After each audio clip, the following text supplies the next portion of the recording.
Bapak Ibu kaum muslimin kaum muslimat, jamaah sholat zuhur yang dimuliakan Allah.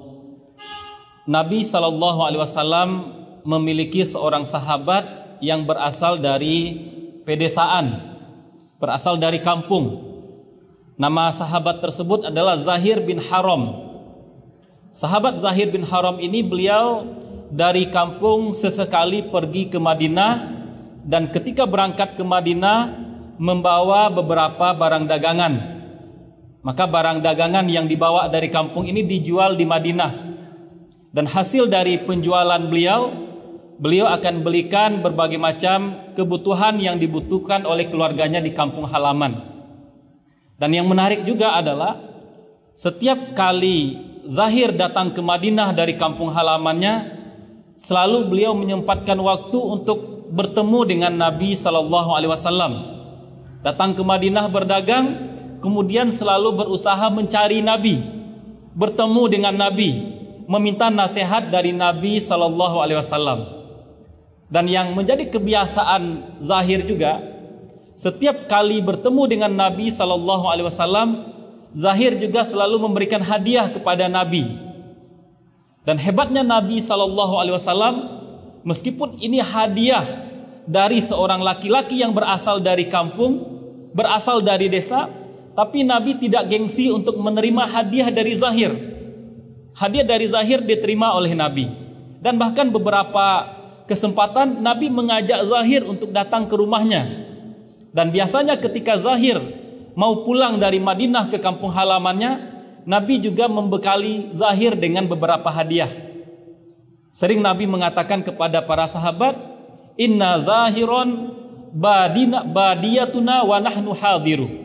Zahir ini, kata Nabi, adalah sahabat kita atau rekan kita yang berasal dari desa, dan kita adalah sahabat-sahabat dan rekan Zahir yang berada di kota. Ini yang dilakukan oleh Nabi SAW. Suatu hari ketika Nabi sedang berjalan-jalan di pasar, Nabi melihat Zahir sedang asik berdagang. Nabi ingin mencandai si Zahir. Dari belakang didekaplah Zahir ini dengan begitu erat oleh Nabi SAW. Zahir pun heran, siapa yang mencandai saya? Siapa yang mendekap saya dari belakang? Maka Zahir berkata, siapa yang mendekap saya? Tolong lepaskan saya. Nabi diam sejenak, kemudian Nabi berkata, Nabi bercanda. Sambil bercanda Nabi berkata, siapakah yang mau membeli budak saya ini? Kata Nabi. Mendengar suara yang sudah akrab, Zahir tahu kalau ini adalah suara Nabi SAW. Maka dibiarkan, didekap oleh Nabi. Kemudian Zahir berkata, wahai Rasulullah, wahai Nabi, saya ini tidak bernilai, tidak akan ada orang yang mau membeli saya. Ini kata-kata Zahir. Karena dalam riwayat disebutkan Zahir ini tampangnya biasa-biasa saja. Beliau tidak punya penampilan yang menarik. Maka dia mengatakan, saya ini wahai Rasulullah tidak bernilai, nggak akan ada orang yang mau membeli saya jika saya dijual sebagai budak. Namun coba kita perhatikan, apa kata Nabi setelah mendengar ucapan Zahir tadi? Bal innaka indallahi ghalin. Akan tetapi wahai Zahir, di sisi Allah nilai engkau sangat tinggi. Ini kata-kata Nabi. Akan tetapi wahai Zahir, di sisi Allah nilai engkau sangatlah tinggi. Bapak Ibu kaum muslimin kaum muslimat, jamaah sholat zuhur yang dimuliakan Allah. Ketika kita membaca sirah Rasul SAW, tentu akan selalu menghasilkan rasa takjub. Kita akan selalu terpesona dengan apa yang dilakukan oleh Nabi SAW.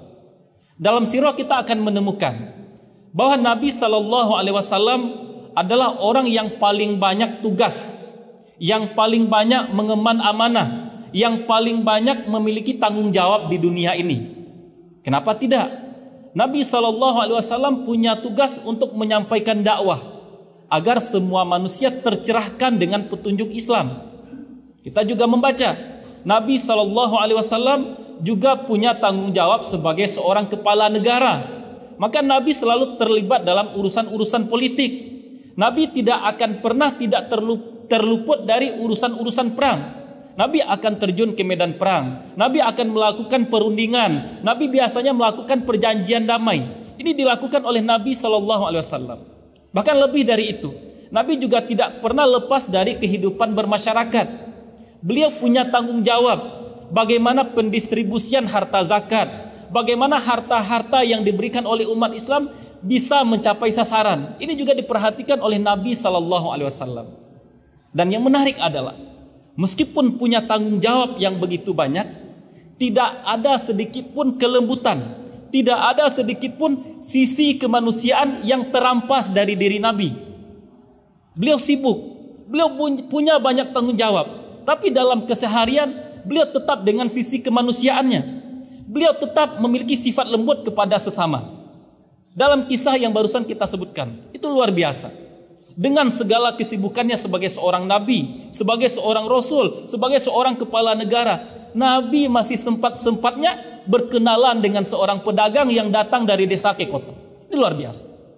Beliau sibuk, aktivitas banyak, tanggung jawab banyak, tapi masih bisa berkenalan dengan seorang yang sesekali datang ke Madinah. Bahkan Nabi tidak sekedar kenal biasa, kenalnya dekat. Zahir tadi dibawa ke rumah Nabi, bahkan memberikan hadiah kepada Nabi si Zahir, dan Nabi pun memberikan hadiah kepada Zahir. Lebih dari itu, Nabi juga bercanda dengan Zahir, dipeluknya dengan erat, didekapnya oleh Nabi dari belakang. Dan yang menarik dari candaan Nabi adalah setiap kali bercanda Nabi nggak pernah bohong. Setiap kali bercanda Nabi tidak pernah menyinggung perasaan orang.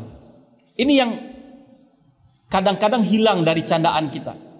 Kita sering bercanda ingin membuat orang tertawa tapi diiringi dengan kebohongan. Maka Nabi sangat melarang ini. Disebutkan oleh Nabi dalam hadisnya, Allah memberikan surga kepada seseorang yang mau meninggalkan bohong meskipun dia bercanda. Tapi kadang susah seperti ini.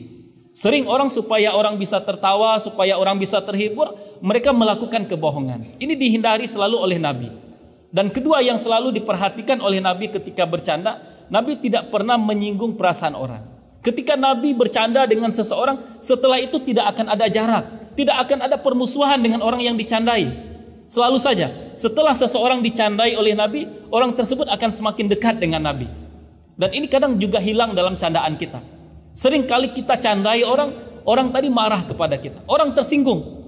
Dengan candaan tidak semakin dekat, justru lahir permusuhan, orang-orang semakin jauh. Dan ini yang dimiliki oleh Nabi SAW, luar biasanya. Dan kalau kita lihat di zaman kita sekarang, di kehidupan kita sekarang, terkadang ketika seseorang sudah mulai banyak tanggung jawab, ketika jabatannya sudah mulai tinggi, kadang mulai hilang rasa lembut dari diri dia, kadang mulai terampas sisi kemanusiaan yang ada dalam dirinya. Kita sering melihat orang yang sudah punya tanggung jawab yang banyak, punya jabatan tinggi, sering bermuka masam.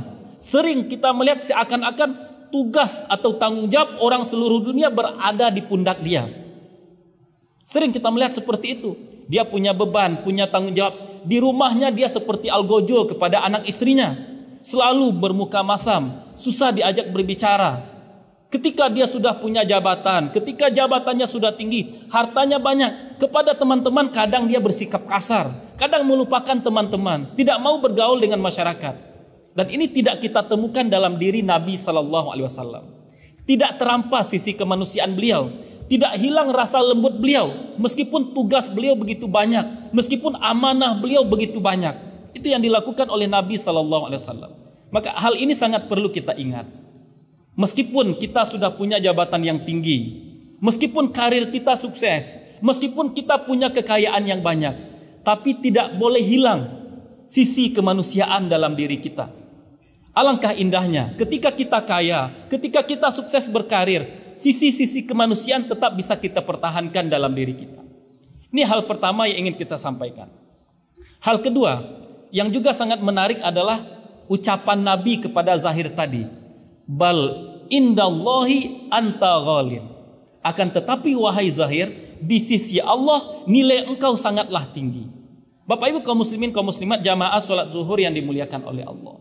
Zahir ini adalah sahabat Nabi yang tampangnya jelek, tidak dikenal atau tidak terlalu terkenal oleh sahabat yang lain. Maka dia mengatakan kepada Nabi, wahai Rasulullah, jika saya ini dijual sebagai budak, orang tidak akan ada yang mau membeli saya tidak bernilai wahai Rasulullah. Maka dalam kehidupan kita tidak rugi dan tidak masalah jika seandainya nilai kita di mata manusia rendah. Tidak rugi dan tidak masalah jika seandainya manusia memandang kita tidak bernilai. Tidak masalah jika seandainya orang memberikan penilaian kepada kita rendah dari yang semestinya, asalkan di sisi Allah nilai kita tinggi. Itu yang paling penting. Dan kerugian yang paling besar justru di saat manusia menilai kita tinggi, di saat manusia menaruh hormat kepada kita, tapi di sisi Allah kita tidak bernilai sama sekali. Ini kerugian yang paling besar.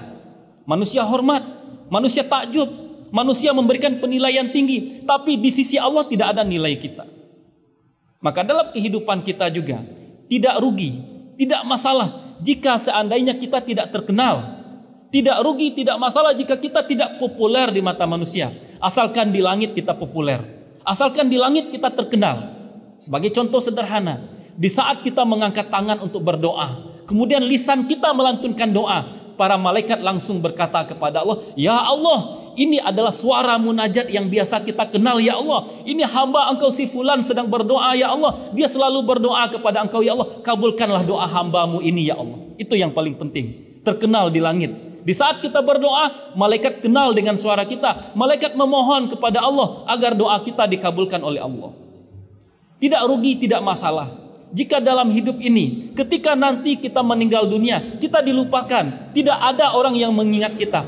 Asalkan di saat kita meninggal dunia, tempat sujud kita merindukan kita sujud di sana. Tempat yang kita lalui ke masjid, menangisi kepergian kita, menangisi karena kita tidak lagi lewat di sana. Tidak rugi dan tidak masalah jika dalam kehidupan kita banyak orang yang tidak senang, banyak orang yang benci karena kita tidak ikut-ikutan melakukan kesalahan bersama mereka. Silakan manusia benci kepada kita, asalkan yang kita lakukan selalu hal yang mendatangkan ridho dari Allah. Ini yang paling penting. Kadang ini yang jadi masalah sebahagian orang. Agar dicintai oleh teman-temannya, mereka ikut-ikutan melakukan dosa, ikut-ikutan melakukan pelanggaran, ikut-ikutan melakukan maksiat. Tidak masalah orang benci kepada kita karena kita tidak ikut berdosa sama mereka. Kita tidak melakukan pelanggaran bersama mereka. Mereka benci kepada kita, tidak masalah. Asalkan perbuatan kita mendatangkan ridho dari Allah. Kita ingat semua hadis qudsi disebutkan oleh Nabi SAW. Ketika Allah sudah mencintai seorang hamba, Allah akan panggil malaikat Jibril dan berkata kepada malaikat Jibril, "Wahai Jibril, saya mencintai hamba saya yang bernama fulan, maka cintailah dia oleh engkau."